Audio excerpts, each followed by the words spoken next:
Every year I used to say, this is my year. But ladies and gentlemen, one good year won't be enough for me. How many of you can use a good decade? Raise your hands, please. Fantastic. All right, now, here's what I want to do. I want to share with you how you can begin to make this your decade. How many of you know within yourself, if you ask yourself the question, have I done all that I'm capable of doing or being and living up to my potential? How many of you have to really answer, no, I have not done all that I can do? Raise your hands, please. Okay, very good. Now, here's what we know. That people don't do what they know in life, but what they do is they operate within the context of the vision they have of themselves. So what I want to share with you is how to begin to get a larger vision of yourself and how to begin to make this your decade. Because in order to do that, it's going to be very challenging. It's going to require a lot of work on your part, an ongoing process of personal and professional self-mastery. And it's going to require that you begin to see yourself worthy of the requirements in terms of effort, in terms of commitment, in terms of action, in terms of preparation, or whatever it is that you need to do in order to take your life where you want to take it.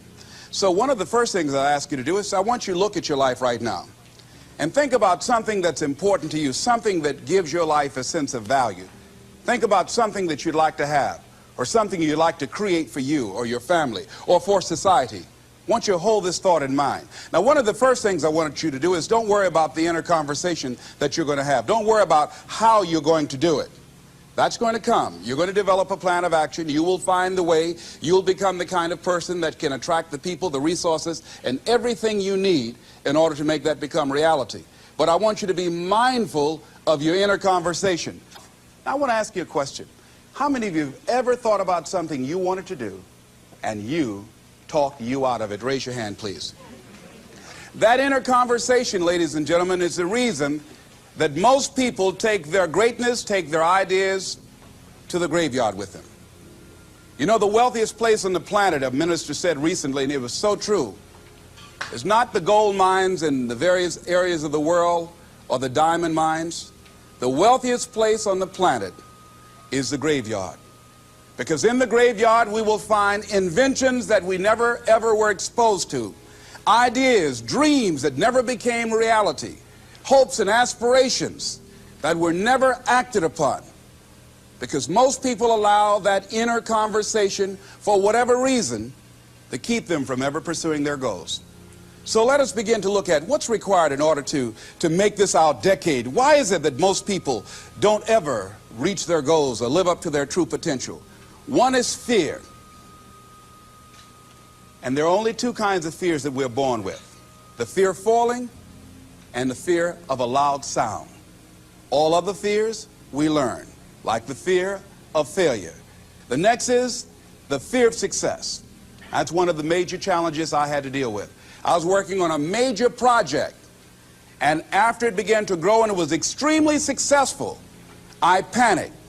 And I walked away from it and gave it to someone else because I didn't believe that I could handle it. The other thing that keeps most people from reaching their goals is that a lot of people become comfortable. They stop growing. They stop wanting anything. They become satisfied.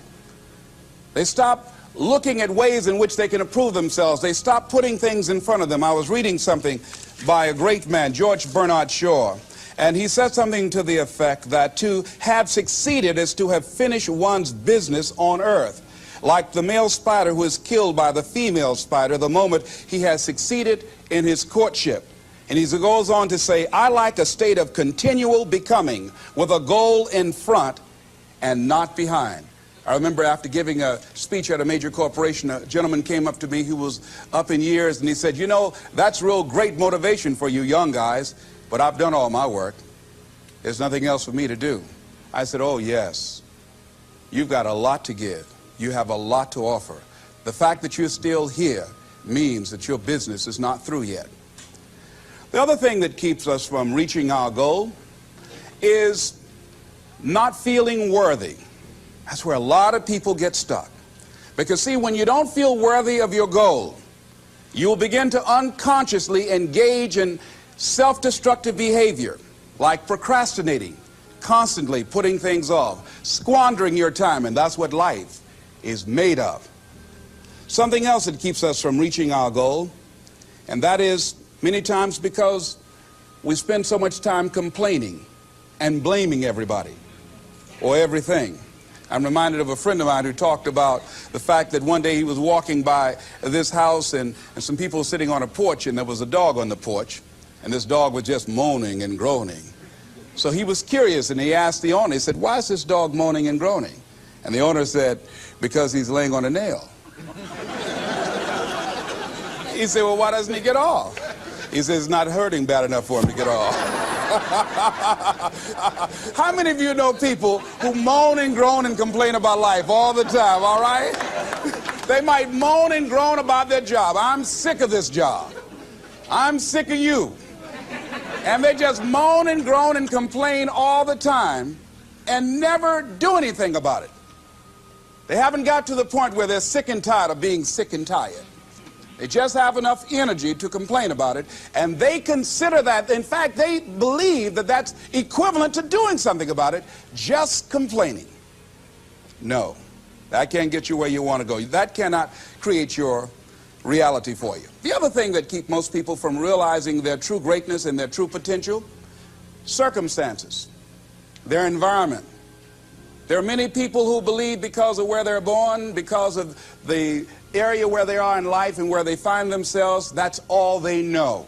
Given my circumstances, ladies and gentlemen, I shouldn't be doing what I'm doing right now.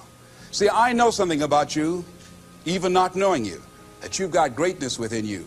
You have the ability to do things that you can't even begin to imagine. You have talents and skills in you that you haven't even begun to reach for yet. No one could have convinced me, given my circumstances, given my background, that I would be doing what I'm doing right now. I was born in Liberty City on a floor on 62nd Street, my twin brother and me. When we were 6 weeks of age, we were adopted. When I was in 5th grade, I was identified as EMR, labeled educable mentally retarded, and put back from the 5th grade into the 4th grade, and stayed in that category until I got out of high school. I have no college training, but here's what happened. I had an intervention in my life. A man who saw something in me at a time that I did not see something in myself. I never forget being in his class one day waiting on a friend of mine who was there to rehearse for a play. He did not show up, and he asked me to go up to the board and write something on the board. And I said, "I can't do that, sir." He said, "Why not?" I said, "Well, I'm in a special education class." He said, "What do you mean?" I said, "Go up to the board and write what I'm about to tell you." I said, "I can't do that, sir." "Why not?" "I'm educable mentally retarded." And he came from behind his desk. He said, "Don't ever say that again. Someone's opinion of you does not have to become your reality." And that changed my life. It was Oliver Wendell Holmes who said that once a person's mind is expanded with an idea or a concept, it can never be satisfied to going back to where it was. So some of you are going to experience a breakthrough. Some of you are going to go back and look at your dreams and brush them off. Some of you are going to begin to look at yourself and say, "Hey, look here, I know I have not done all that I can do." Whatever goal that you have in mind, I want that to be a goal that will challenge you, something that will make you stretch. It was Osborne who said, unless you attempt to do something beyond that which you've already mastered, you will never grow. What is it that you looked at some point in time and you decided that you couldn't do it, that you talk yourself out of it? Whatever it is, bring it back out there. How you're going to do it, that will come to you in due time. So you don't get in life what you want, ladies and gentlemen. You get in life what you are, not what you want. And see, the good news is that we can always become more by working to develop ourselves. So the first process of making this your decade, you've got to begin to take a look at your life and look at where are you right now? What are your strengths? What are your weaknesses? What gives your life a sense of fulfillment, a sense of joy? What does a full, rich life means to you? What is it that you could love doing 7 days a week that'll bring a smile to your face? Think about that. In all the areas of your life, your professional life, your personal life, your family life, your spiritual life, what is it that you'd like to have? Once you begin to determine that, that takes you to the next step. And that is, once you decide what it is that you want, now you've got to decide that you deserve that. Do you know by actively pursuing your purpose, it could perhaps extend your life? The number one killer in this country of all the diseases we have, heart disease. That's the number one killer. And if you ask most people, when is it that the majority of people have their first major heart attack? Some people will tell you as a result of obesity, or smoking cigarettes, or high cholesterol, or high blood pressure. And all of those are contributing factors. However, the truth of the matter is that most people don't realize that the majority of people suffer their first major heart attack on Monday morning between 8 a.m. and 9 a.m. People getting ready to go to jobs that they don't like, jobs that are making them sick. You see, when you're not pursuing your goal, you are literally committing spiritual suicide. When you have some goal out here that you're stretching for and reaching for that takes you out of your comfort zone, you'll find out some talents and abilities you have that you didn't know you have. So if you want to make this your decade, you've got to decide to be bold. See, you got to be bold in life. You got to take life on. I remember I was at a major corporation. I had to give a presentation, and there were two guys sitting across from me, and the guy said to the other fellow, looking at the last two finalists, and that involved my firm and their firm, said, listen, looking at the credentials, this guy doesn't have any credentials. We have an advantage here. We've got 2 PhDs between us. I got up and I went in the bathroom and started talking to myself. I said, Les Brown, what do you care about their 2 PhDs? You have 6 children and a mama to take care of. And I went in that meeting, and first of all, I went there walking bold, looking good, feeling good, and smelling good, all right?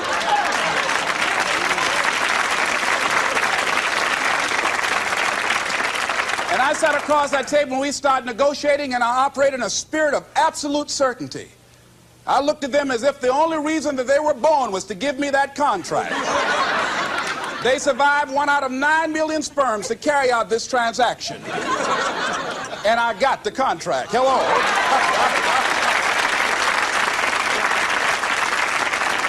So you got to decide to be bold. Most people go through life trying to creep. No, no, no. Trying to be casual about it. No, no, no. You go through life being casual, you'll end up a casualty. No.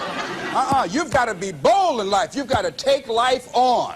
Now here's something else. You must be positive. See, a lot of people, when things don't happen when they want it to happen, they become negative, and they turn out and start projecting a lot of negative energy. No, no, you've got to make a conscious, deliberate, determined effort to be positive. Because see, when you know within yourself things are going to work out for you, when you know within yourself that some way, somehow, you're going to make it, and these are just some of the hoops you've got to flip through in order to get there, it's okay.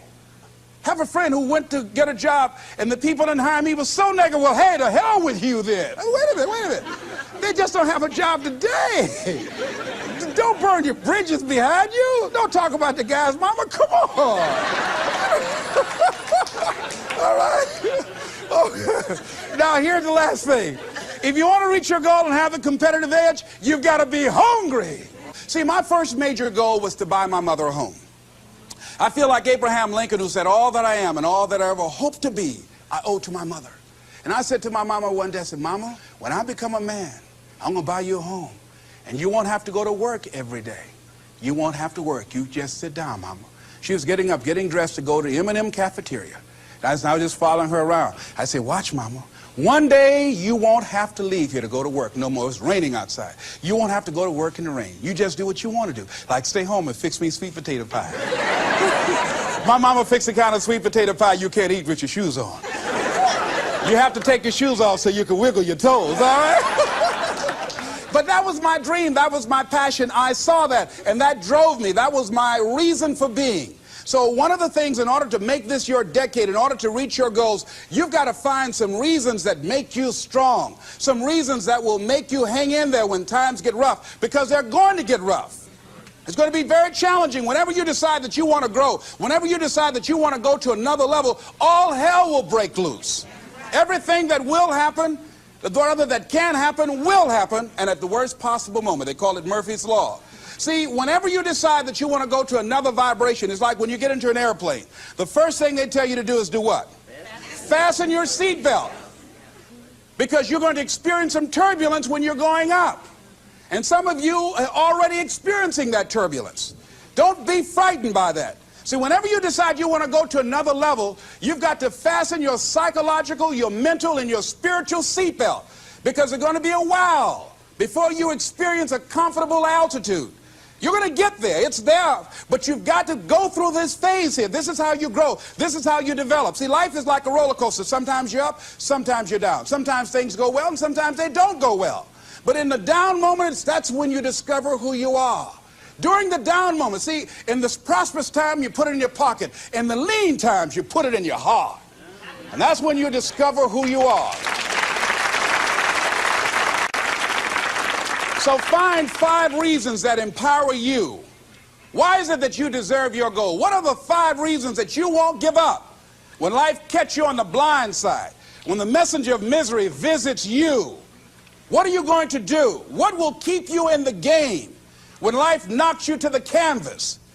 So you've got to have some reasons that when life knocks you down, and it's going to. Hello, it's going to knock you down. When people disappoint you, and that's going to happen. When they betray you, and that's going to happen. When they lie to you, and that's going to happen. When they say, oh, you can count on me, and they won't show up, and that's going to happen. When you want to throw in the towel and give up yourself, and that's going to happen. When life collapses on you and catch you on the blind side, and drop you to your knees and start choking you. You got a dream? No, I ain't got no dream. And that's going to happen. What reason can you remember that you can call on, that you can reach on, that can make you get back up? Find that reason.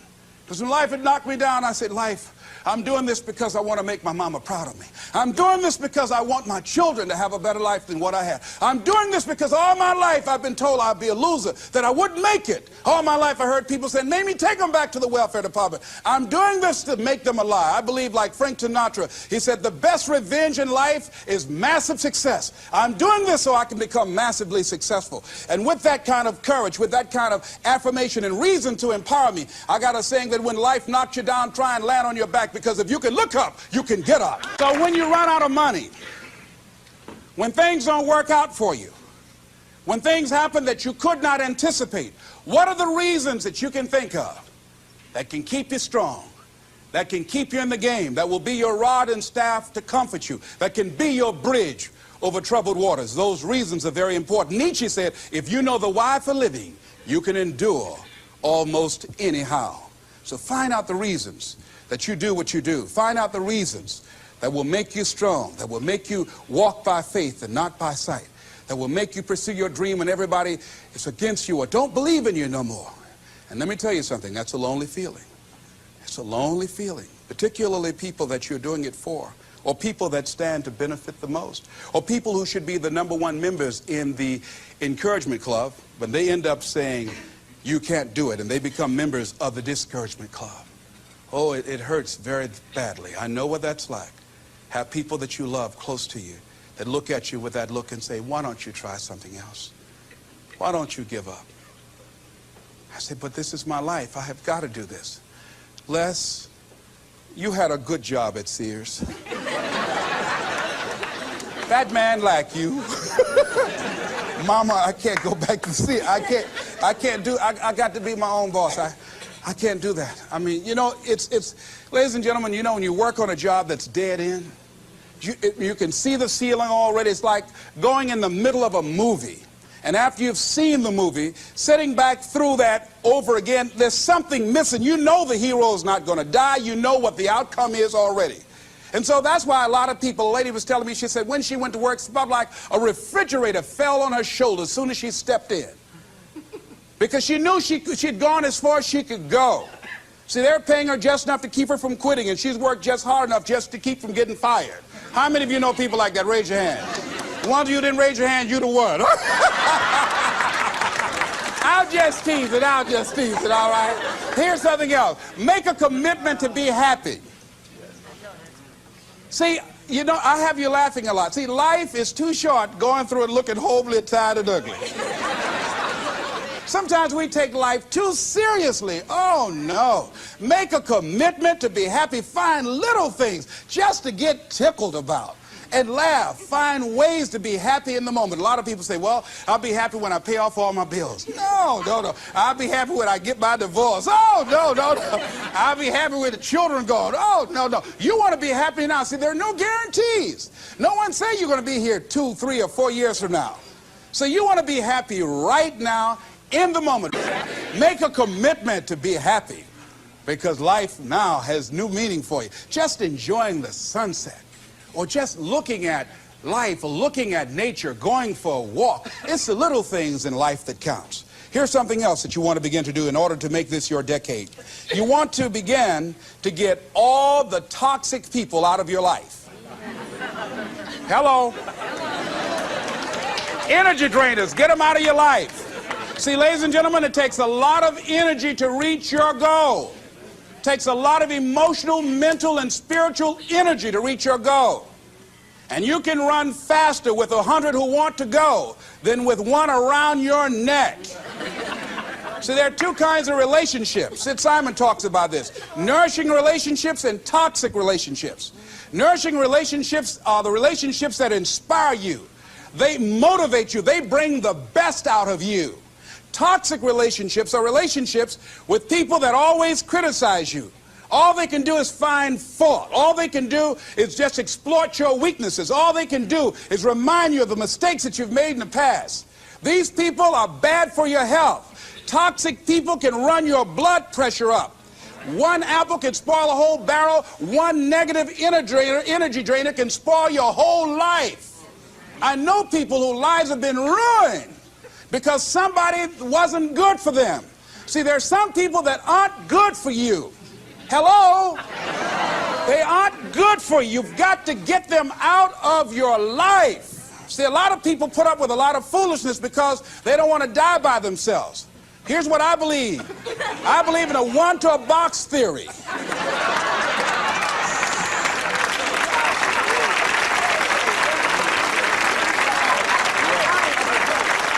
Ask this question of yourself. Make a list of who you communicate with most and ask yourself the question, what kind of person am I becoming because of this relationship? Is it helping me to grow mentally and emotionally and spiritually? Am I becoming a better person because of this relationship? Do they bring out the best in me? Do they inspire me? Do they encourage me to develop my greatness? Do they make me stretch? So you got to look at the people in your life and find out what kind of person are you becoming because of that relationship. My mother used to say, birds of a feather flock together. You run around with losers, you will end up a loser. Unconsciously. Unconsciously, you will pick up their ways, you'll pick up their habits, you'll pick up, most importantly, their attitude about life. If you're around cynical, negative people all the time, you will become cynical and negative. So you got to watch yourself. Many of us are living out the lives of other people, living out their conclusions, living out of their consciousness. The other thing is that you begin to looking at your life and looking at what it is that you want to achieve. Another crucial thing that you must do is align yourself with powerful people. Align yourself with people that can encourage you, people that can empower you, people that you can learn from, people that you can grow from. That's very important. See, if you have people around you that can contribute to your growth. When I wanted to become a speaker, I joined the National Speakers Association. I wanted to be around the Dr. Norman Vincent Peales, the Zig Ziglars, the Dwayne Dyers. I wanted to be around people that were doing what I wanted to do. I wanted to learn from them. And you want to do that too. You want to align yourself with people who think like you, people who dream like you, people who want more out of life, people that are stretching and searching and seeking some higher ground in life. As opposed to the majority of people. Somebody said, always strive to get on top in life because it's the bottom that's overcrowded. And see, you don't want to be on the bottom. See, it's easy to be on the bottom. It doesn't take any effort to be a loser. It doesn't take any motivation, any drive in order to stay down there on a low level. But it calls on everything in you, ladies and gentlemen. You have to harness your will to say, I'm going to challenge myself. Sometimes I have to pull myself out of bed and say, come on, Les. Things I know I should do, I don't do. Things I shouldn't do, I do. I found that the biggest enemy you have to deal with is yourself. There's an old African proverb that says, if there's no enemy within, the enemy outside can do us no harm. So think about that.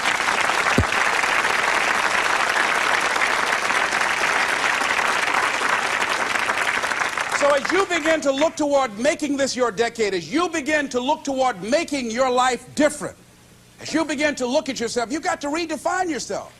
Who are you right now? And who must you become in order to create what you want? What has to change about you? What is it that you're doing right now that would be a liability for you? As you begin to look toward the future and take inventory of yourself, what is it about you right now that you've got to leave this behind because this no longer fits? Looking at where you want to go and the kind of person that you must become, the kind of standards that you have for you. What is it that you must do different? Unless you change your pattern, unless you change the way you're thinking, unless you change your behavior, you're going to continue to produce the results in your life. See, all of us are winners, but some of us are producing results that we don't want. And so all you have to do is look at your game plan, look at your strategy. How is it that you have been being? What is it that you've been doing to produce this? See, you're the director, you're the producer, you're writing the script, you're the star of your life. And as you begin to look at your life, you can decide whether or not it's a smash or whether or not it's a flop. That's in your hands. Look at your life, look at where you want to go. Don't worry about your circumstances. Don't worry about your age. I have a friend who's up in age, over 70, and she wanted to build a multi-million-dollar complex. The name is Dr. Johnny Coleman. Lenders and bankers say, you can't do that, you're too old. She ignored them. That building now stands, ladies and gentlemen, a multi-million-dollar structure. But there are a lot of people who would have listened to that. There are a lot of people that would not have even gotten to that point. They would have talked themselves out of even going down to the bank to ask for it, because they've already said no to themselves. See, it's time now. If you want to make this your decade, you've got to start saying yes to your life. You've got to start saying yes to your dreams, yes to your unfolding future, yes to your potential, as opposed to saying no. See, 87% of our self-talk is negative. So you've got to make a conscious, deliberate, determined effort to say yes to your dreams. Why not? Why not me? Don't spend time like most people going through life complaining. Don't try and get on talk shows and tell everybody how life has done you wrong. Here's what's happening in the audience. 80% don't care, and 50% glad it's you.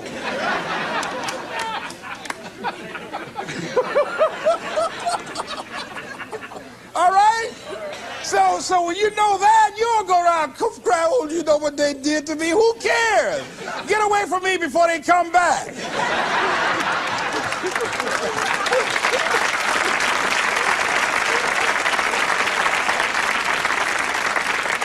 I had a friend of mine that said something that's very important. He said, hey, it doesn't matter what happens to you. The only thing matters, what are you going to do about it? That's all that matters. Okay, life knocked you down. What are you going to do about it? How long are you going to sit there and say, you know what they did to me? How long? Who wants to hear that racket? Use that energy to get up from there and move on and get on with your life. You got to learn to let the past go so you can grow. Many people never act on their dreams because they allow their past experiences to determine what their possibilities are. Whatever you've done in the past, that's not a reflection of your possibilities. That's just a reflection of your consciousness. That's just a reflection of your development and your growth. The future is unfolding for you right now. The future is unlimited for you right now. No one knows where you can go. No one knows what you're capable of or what's possible for you. You don't even know that. We have the power to change our personal history, changing the direction of our lives, changing our thoughts, changing where we want to go, exploring new horizons.